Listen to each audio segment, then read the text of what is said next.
horta ku salaamay iyo waagii adiga oo dhalay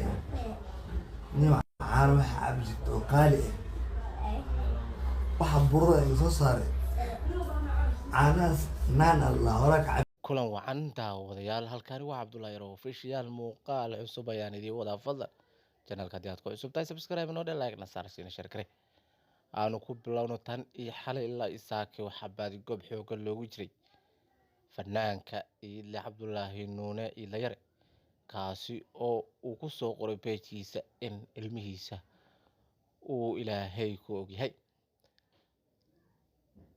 fariintaasi markuu soo qoray kadib ayaa taleefankiisa la wacay Ile taleefankiisana waa uu dansanaa Soomaalida ku dhaqan magaalada Nairobi ee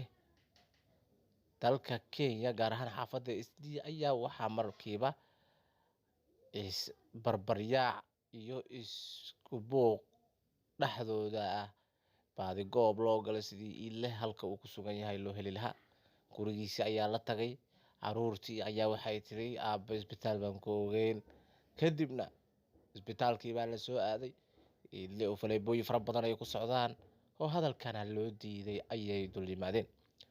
balse saakay wararka aanu helayno waxay sheegeen in Ile uu soo hagaagayo caafimaadkiisa uu haddana roon yahay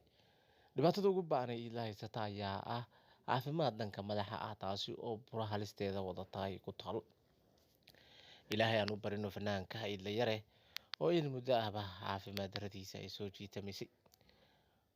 Ile iyo canugiisa oo uu aadka u jecel yahay ayaa wada sheekaysi dhexmaraya balse Ile markaani xaaladiisa waa ay sii liidataa oo